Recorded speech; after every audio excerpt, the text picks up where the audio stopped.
This is your Classical Break, your daily dose of classical music. I'm Tyler Alderson, and today we're finishing up with Holst's The Planets. The final two movements both share a sense of the supernatural, something beyond what is humanly knowable. Uranus, the magician, and Neptune, the mystic, are two sides of the same coin. The first brings to mind the devilish magic of a trickster, while the second casts a more serious spell. And while Holst insisted that there was little in the way of astronomical significance to this piece, he was quite obviously inspired by the connotations ascribed to the various planets by both astronomers and astrologers throughout the years. So it's no coincidence that these two movements are full of mystery, given that the two planets they represent were relative unknowns in Holst's time.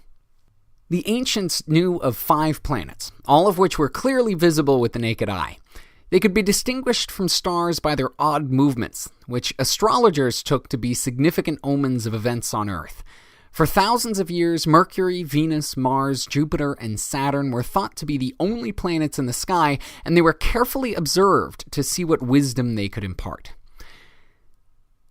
That changed in 1781 when William Herschel noted a strange star in his observations. It had been seen a few times before, but no one paid it much mind, until Herschel noted that its motion and size in his telescope made it look an awful lot like a planet. Being much further away than even Saturn, Uranus was both too dim and didn't move quickly enough for it to look like anything other than a distant star to early astronomers, but it was soon recognized as another major planet in the solar system, one without any mythology attached to it. Neptune followed in 1846, this time discovered not by direct observation but by mathematical calculations. People knew both of these planets were large, on par with the gas giants Jupiter and Saturn, but they were too far away for even the most powerful telescopes to gather much data on their properties. In fact, much of it remained a mystery until the advent of space travel, when probes could be sent close by. Astrologers were therefore left out in the cold when trying to ascribe meaning to these newly discovered planets. Uranus, having kicked off a new era of discovery about the solar system, was given the attributes of the unconventional, the novel and ingenious, and sudden or unexpected change.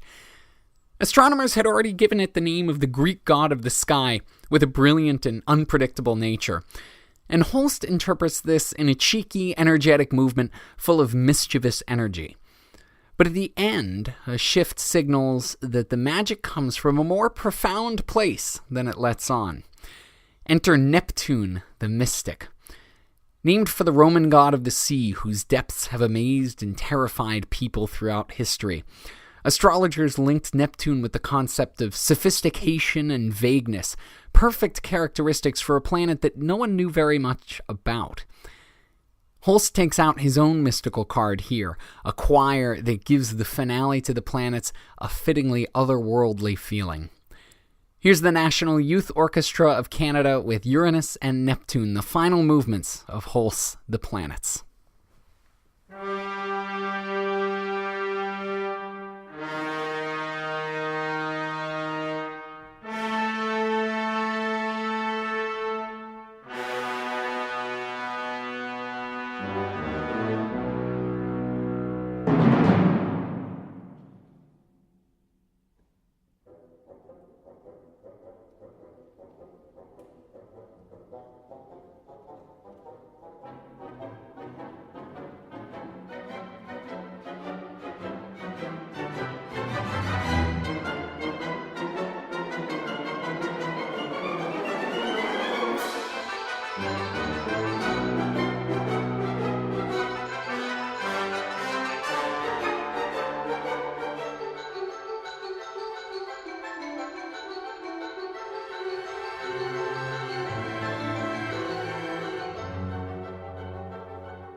There's a sense of mystical reverence that's quite fitting as the end of a work that contemplates the heavens, even if Holst was merely using it as a springboard for his own musical ideas.